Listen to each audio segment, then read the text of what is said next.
बेईमान साधु का चमत्कारी कटोरा और बीरबल की पोल। मुगल सल्तनत की राजधानी आगरा में इन दिनों एक ही चर्चा थी, स्वामी मायादत्त का आगमन।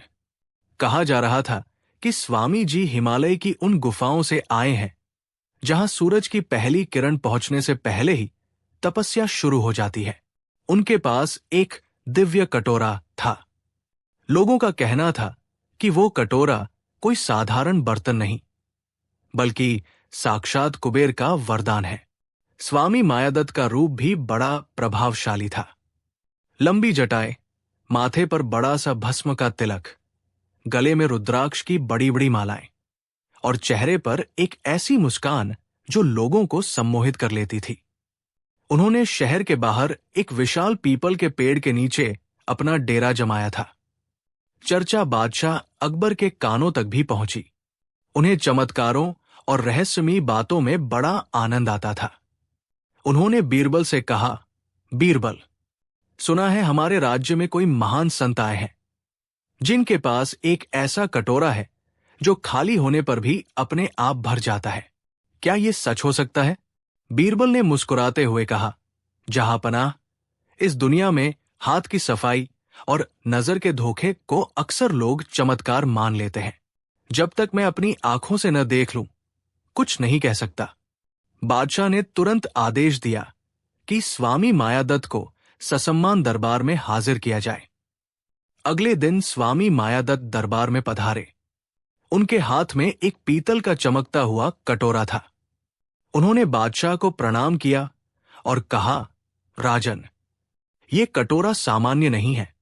इसे सिद्ध करने के लिए मैंने 12 वर्षों तक एक पैर पर खड़े होकर तपस्या की है। ये कटोरा केवल उन्हीं की सेवा करता है जो उदार हृदय के होते हैं। बादशाह ने पूछा, स्वामी जी, इस कटोरे की विशेषता क्या है? स्वामी जी ने कहा, जहांपनाह, आप इसमें एक सोने का सिक्का डालिए और इसे मखमल के कपड़े से ढक दीजिए। 5 मिनट बाद ये 1 के 2 कर देगा। लेकिन याद रहे, ये चमत्कार तभी होगा जब देने वाले की नीयत साफ हो। अकबर ने एक स्वर्ण मुद्रा कटोरे में डाली। स्वामी जी ने उस पर अपना पीला गमछा डाला और कुछ मंत्र बुदबुदाने लगे। अलख निरंजन, माया प्रपंचन, स्वर्ण वर्धस्व। 5 मिनट बाद जब कपड़ा हटाया गया तो कटोरे में 1 की जगह 2 स्वर्ण मुद्राएं थी। दरबार में वाह वाह होने लगी। बादशाह चकित रह गए। उन्होंने फिर 5 सिक्के डाले और थोड़ी देर बाद वे 10 हो गए। सभी दरबारी स्वामी जी के चरणों में गिर रहे थे, लेकिन बीरबल कोने में खड़े होकर शांति से सब देख रहे थे। उनकी पारखी नजरें साधु के हाथों की गति और उस कपड़े को देख रही थी। स्वामी मायादत्त ने बीरबल की ओर देखकर व्यंग्य से कहा, लगता है विद्वान बीरबल को ईश्वर की शक्ति पर भरोसा नहीं है। बीरबल ने आगे आकर कहा, स्वामी जी, शक्ति पर तो भरोसा है, पर शक्ति के स्रोत पर शंका है। क्या मैं आपका ये कटोरा एक रात के लिए अपने पास रख सकता हूं? मैं इसकी पवित्रता की जांच करना चाहता हूं। साधु थोड़ा हिचकिचाया, लेकिन बादशाह के सामने मना नहीं कर सका। उसने कहा, ठीक है, लेकिन याद रहे, यदि तुमने इसका अनादर किया तो ये अपनी शक्तियां खो देगा। बीरबल कटोरा लेकर घर आए। उन्होंने ध्यान से देखा कि कटोरा अंदर से थोड़ा भारी था। उन्होंने एक जौहरी और एक लोहार को बुलाया। गहराई से जांच करने पर पता चला कि कटोरे की तली में एक झूठी परत, फॉल्स बॉटम, थी, जो एक सूक्ष्म स्प्रिंग से जुड़ी थी। जब साधु मंत्र पढ़ते समय कपड़ा ऊपर रखता था तो वो चुपके से एक छोटा सा बटन दबा देता था, जिससे तली के नीचे छिपे सिक्के ऊपर आ जाते थे। लेकिन बीरबल जानते थे कि केवल ये बताना काफी नहीं होगा, उन्हें साधु को उन्हीं के जाल में फंसाना होगा। बीरबल ने उस रात एक नया चमत्कारी कटोरा तैयार करवाया, जो दिखने में बिल्कुल वैसा ही था, पर उसमें एक अलग ही सिस्टम था। अगले दिन बीरबल दरबार में एक नहीं बल्कि 2 कटोरे लेकर पहुंचे, एक बड़ा और एक बहुत छोटा। बादशाह ने पूछा, बीरबल, ये छोटा कटोरा क्या है? बीरबल ने बड़ी गंभीरता से कहा, जहांपनाह, बहुत बड़ी खुशखबरी है। कल रात स्वामी जी के चमत्कारी कटोरे ने मेरे घर में एक बच्चे को जन्म दिया है। ये छोटा कटोरा उसी का बच्चा है। क्योंकि स्वामी जी का कटोरा सजीव और दिव्य है, इसलिए ये वंश वृद्धि भी करता है। पूरा दरबार ठहाकों से गूंज उठा। स्वामी मायादत्त का चेहरा फक पड़ गया, लेकिन लालच में आकर उन्होंने सोचा कि चलो, एक कटोरा मुफ्त में मिल रहा है। उन्होंने कहा, हां हां, मेरी शक्तियों के प्रभाव से ऐसा अक्सर होता है। ये छोटा कटोरा मेरा ही है, मुझे दे दो। बीरबल ने दोनों कटोरे साधु को दे दिए। एक हफ्ते बाद आगरा के कई अमीर लोगों ने साधु को अपने पैसे दोगुने करने के लिए दिए। साधु ने भारी मात्रा में सोना इकट्ठा कर लिया और भागने की योजना बनाने लगा। तभी बीरबल ने बादशाह से कहा कि आज साधु की शक्तियों का अंतिम परीक्षण होना चाहिए। साधु को दरबार में बुलाया गया। बीरबल दुखी चेहरा लेकर खड़े थे। बादशाह ने पूछा, बीरबल, क्या हुआ? तुम इतने उदास क्यों हो? बीरबल ने रोने का नाटक करते हुए कहा, जहां अपना, बहुत अनर्थ हो गया। कल रात स्वामी जी का वो बड़ा कटोरा मर गया और उसके साथ ही वो छोटा बच्चा कटोरा भी शोक में चल बसा। स्वामी मायादत्त चिल्लाया, मूर्ख बीरबल, क्या बकवास कर रहे हो? कटोरा भी कहीं मरता है? क्या पीतल का बर्तन कभी जान दे सकता है? तुम पागल हो गए हो। बीरबल ने तुरंत अपनी चाल बदली और कड़क आवाज में बोले, स्वामी जी, अगर पीतल का कटोरा बच्चे पैदा कर सकता है तो वो मर क्यों नहीं सकता? अगर जन्म सच है तो मृत्यु भी तो अटल है। साधु हक्का बक्का रह गया। दरबार में सन्नाटा छा गया।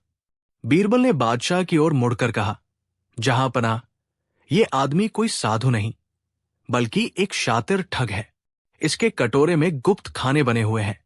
जब इसने स्वीकार किया कि कटोरे ने बच्चा दिया है ताकि वो छोटा कटोरा हड़प सके, तभी इसने मान लिया था कि कटोरा निर्जीव नहीं है। और अब जब अपना फायदा खत्म होते देखा तो ये उसे निर्जीव बताने लगा। बीरबल ने सैनिकों को इशारा किया। सैनिकों ने साधु के पास मौजूद सभी कटोरे छीन लिए और जब उन्हें जमीन पर पटका गया तो उनमें से गुप्त परतें निकल आईं और सारा चोरी का सोना बाहर गिर पड़ा। स्वामी मायादत्त के पैरों तले जमीन खिसक गई। वो गिड़गिड़ाने लगा। बादशाह अकबर गुस्से से लाल हो गए। उन्होंने आदेश दिया, इस ढोंगी को तुरंत जेल में डाल दिया जाए और इसका सारा धन उन लोगों को वापस किया जाए जिनसे इसने ठगी की है। अकबर ने बीरबल की पीठ थपथपाई और कहा, बीरबल, तुमने आज फिर साबित कर दिया कि अंधविश्वास का इलाज केवल तर्क और बुद्धि ही है।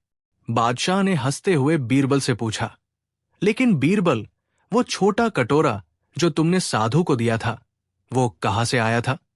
बीरबल ने शरारत से मुस्कुराते हुए कहा, जहांपनाह, वो मेरी रसोई का पुराना लोटा था जिसे मैंने लोहार से थोड़ा ठुकवाकर कटोरे जैसा बनवा दिया था। आखिर ठग को ठगने के लिए थोड़ा तो निवेश करना ही पड़ता है। पूरा दरबार खिलखिलाकर हंस पड़ा। अंधविश्वास से बचें।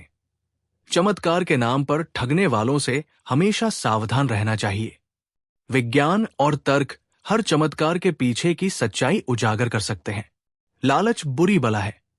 साधु ने ज्यादा के लालच में छोटे कटोरे को स्वीकार किया और वही उसकी बर्बादी का कारण बना। जैसी करनी वैसी भरनी। जो लोग दूसरों के साथ कपट करते हैं उनके साथ अंत में वैसा ही होता है।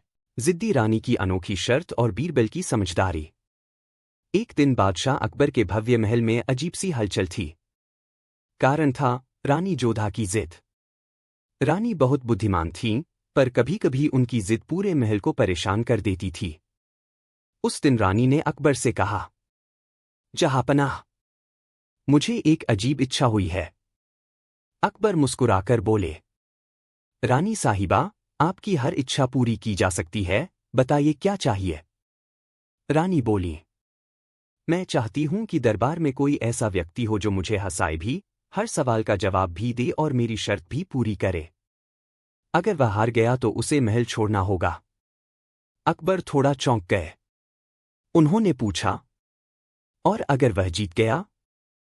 रानी ने गर्व से कहा, तो मैं उसे अपनी तरफ से बड़ा इनाम दूंगी। अकबर समझ गए कि रानी की जिद फिर शुरू हो गई है। उन्होंने तुरंत दरबार लगवाया और ऐलान किया, जो भी रानी की शर्त पूरी करेगा उसे सोने के 100 अशर्फियां मिलेंगी। यह सुनकर कई दरबारी आगे आए। लेकिन रानी की शर्त बहुत अजीब थी। रानी बोली, जो भी मेरे सामने आएगा उसे 3 काम करने होंगे।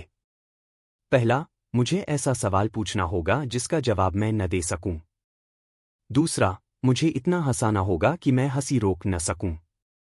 तीसरा, बिना मुझे छुए मुझे इस कुर्सी से उठाना होगा।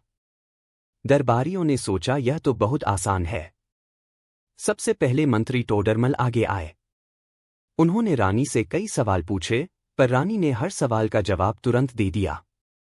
फिर उन्होंने मजाक किया, लेकिन रानी बिल्कुल नहीं हंसी। टोडरमल हार गए। फिर एक कवि आया। उसने मजेदार कविता सुनाई, लेकिन रानी सिर्फ मुस्कुराकर रह गईं। वह भी हार गया। एक एक करके कई लोग आए, लेकिन कोई भी रानी की तीनों शर्तें पूरी नहीं कर पाया। अब दरबार में सन्नाटा छा गया। अकबर ने मुस्कुराते हुए कहा, लगता है अब इस काम के लिए सिर्फ एक ही आदमी बचा है, बीरबल। बीरबल शांत भाव से आगे आए। उनकी आंखों में हल्की मुस्कान थी। बीरबल ने रानी से कहा, रानी साहिबा, क्या मैं शुरू कर सकता हूं? रानी ने गर्व से कहा, हाँ, लेकिन याद रखो, मैं इतनी आसानी से नहीं हारती। बीरबल बोले, पहले सवाल से शुरू करते हैं। बीरबल ने पूछा, रानी साहिबा, बताइए, अगर कोई आदमी सपने में सोने का पहाड़ देखे और सुबह उठकर उसे न पाए, तो क्या वह राजा से उस सोने की मांग कर सकता है? रानी थोड़ी सोच में पड़ गईं। उन्होंने कहा, नहीं, क्योंकि सपना सच नहीं होता। बीरबल तुरंत बोले, ठीक वैसे ही जैसे कई बार लोग सपनों में खुद को बहुत बुद्धिमान समझ लेते हैं। दरबार में हल्की हंसी गूंज गई। रानी थोड़ा असहज हो गईं, लेकिन अभी भी शांत रहीं। अब बीरबल बोले, दूसरा काम, आपको हंसाना। बीरबल ने एक मजेदार कहानी सुनानी शुरू की। एक बार एक आदमी अपने गधे को डॉक्टर के पास ले गया।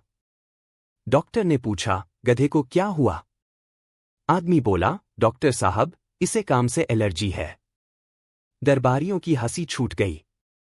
बीरबल आगे बोले, डॉक्टर ने कहा, तो फिर इसे दरबार में नौकरी दे दो, वहां बहुत लोग ऐसे ही हैं। अब पूरा दरबार ठहाकों से गूंज उठा। रानी भी अपनी हंसी नहीं रोक पाईं और जोर से हंस पड़ी। अकबर मुस्कुराने लगे।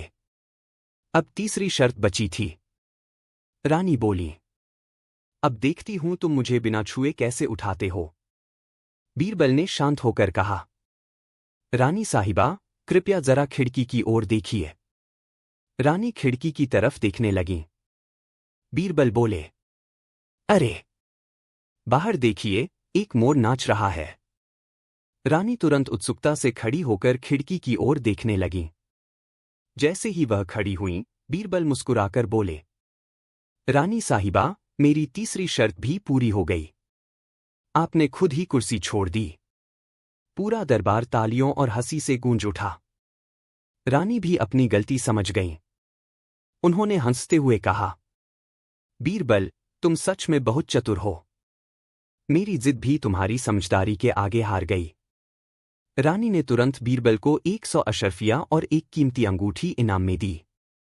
अकबर ने गर्व से कहा, बीरबल की बुद्धि ही हमारे दरबार की सबसे बड़ी ताकत है। उस दिन के बाद रानी भी समझ गईं कि जिद से ज्यादा ताकत समझदारी में होती है। दरबार के लोग देर तक उस घटना को याद करके हंसते रहे। कहानी का संदेश, मोरल: जिद और अहंकार से समस्याएं बढ़ती हैं, लेकिन बुद्धि और समझदारी से हर कठिन